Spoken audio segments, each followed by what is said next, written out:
上、闇落ちエミリアを徹底解説。サテラとの関係性とも関係していた。今回はエミリアの闇落ちしたカイやイフルートについて順に解説していきます。アニメ36は、聖域編にて、精神崩壊したエミリア。理由は、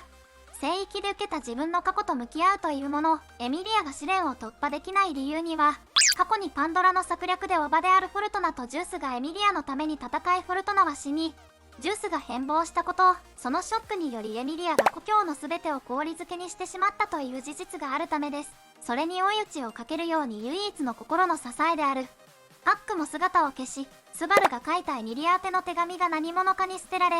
スバルに裏切られたと勘違いし、ロズワールに雪を降らせられ、村人とガーフィールは雪がエミリアのせいで降ったと勘違いし攻め出したことが原因である。その中で聖域を解放する役目は自分にしかできないため、ひたすらエキドナによる辛い過去に耐え続けなければならないことに心を深く傷つけられ、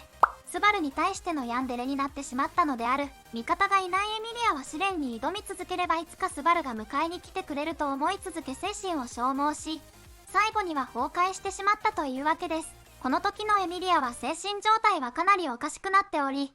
大ウサギに全身をかじられたスバルを見ても、疲れているとしか認識できないほど、その様子はまるで、彼女自身が嫌う嫉妬の魔女サテラのようで、私も最初はサテラが現れたと勘違いしていました。今回のヤンデレカは一切嫉妬の魔女は関係しておらず、エミリア自身の心の闇が表現されたところにびっくりしましたね。ロズワールが魔女とゆかりのある地でエミリアがいる場所で季節外れの大雪を降らすことでエミリアを孤立させるという作戦で降らせ、スバルに依存させることでエミリアを支配下に置き、スバル自身に試練を受けさせることで死に戻りの権能を使いたいというエキドナの策略だったのかなと個人的に考察しています。そして最後のスバルが満身創痍の状態で、エミリアとスバルのファーストキスである死の味はスバルにとってトラウマとなるのでした。重ねるルートのヤミリア。次はイフルートである重ねるについて解説していきます。重ねるルートはスバルがエキドナとの契約に応じていた場合にたどっていたルート。エキドナの力と知識により死に戻りの際に目的を達成するための最適の合理的なルートを歩み、より確実かつ効率的に死に戻りを活用するというもの。一見その方がいいじゃんって思うかもしれませんが、完全にエキドナに依存している状態で、知識欲から死に戻りをあえて失敗する方向に導き、自身の強欲を満たしている状態です。そして合理的な最善なので、命さえ助かればいいという考えであることから、全員が心にトラウマを負ったまま生活していくことになる。このルートではエミリアは聖域での戦いでスバルとエキドナに無理やり救い出されたことで、墓所で見せられた過去のトラウマを自力で克服できず、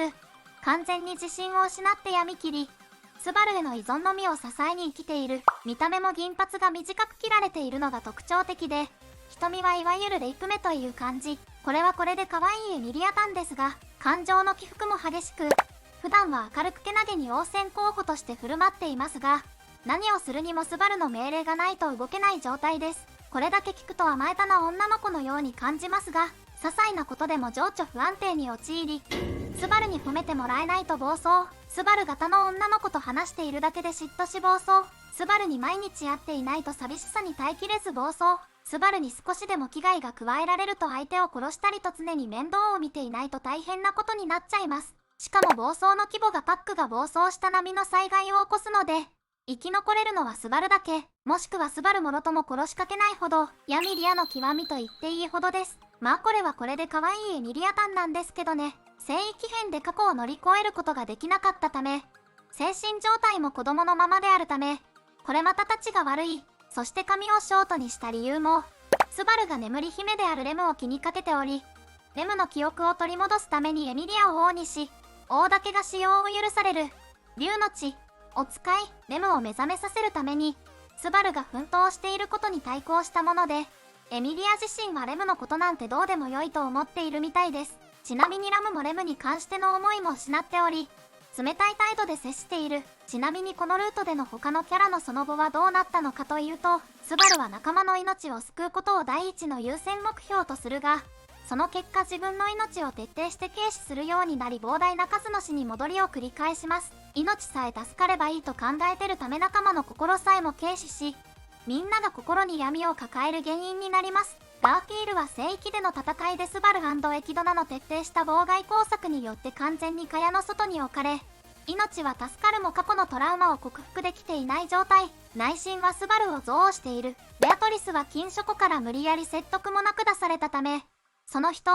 に会う約束が永遠にできなくなったため、引きこもってしまう。誰も信用できない状態となっている。ロズワールはエキドナ復活に思い通り進んでいるため内心でかなり喜んでいる。エルザはスバルの説得により仲間になる。表向きには存在していないこととなっており、スバルに対し少し好意を抱いており、彼の自殺補助装置として死に戻りをする際はエルザが行っている。サテラとは400年前に世界を滅ぼしかけた嫉妬の魔女です。伝承においては会話が通じず世界の全てを憎み、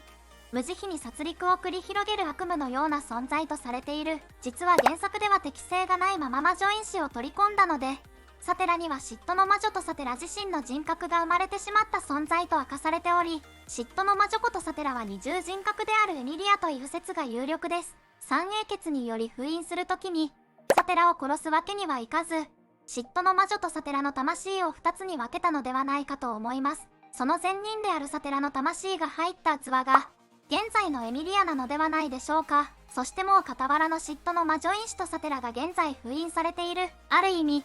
分裂させた魂により生まれたのがエミリアだとすれば、パンドラの言っていた、魔女の娘、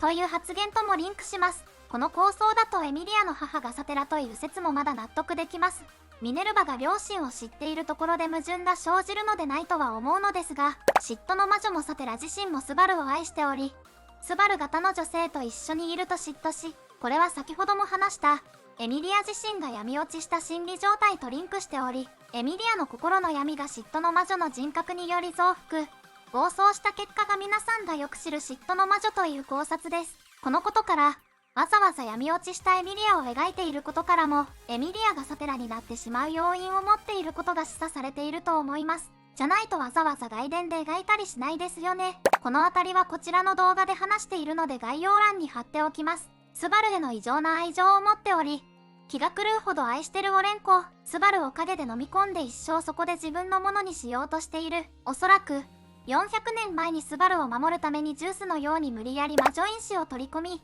自身の嫉妬心と魔女因子が暴走しサテラになってしまったのだと考察します。そして話の流れ的には、現在眠り姫になったレムの存在が大きく関わってくるのではないかと思います。原作を見ている方なら知っていると思いますが、現在スバルはボラキア編で目を覚ましたレムをとても大事に扱っており、今後その中をエミリアが知っていく中でエミリアの中で嫉妬心が生まれ出すのではないでしょうか。そうなってくると辻褄が合ってきそうなのですが、皆さんはどう思いますか？よかったらコメント欄にお願いします。皆さんいかがだったでしょうか？いつもチャンネル登録といいねありがとうございます。このチャンネルではキャラの詳しい解説やアニメの解説をしております。ちなみにアニメを見るなら UNEXT がおすすめです。概要欄に貼っておきます。これからも頑張っていきますのでいいね。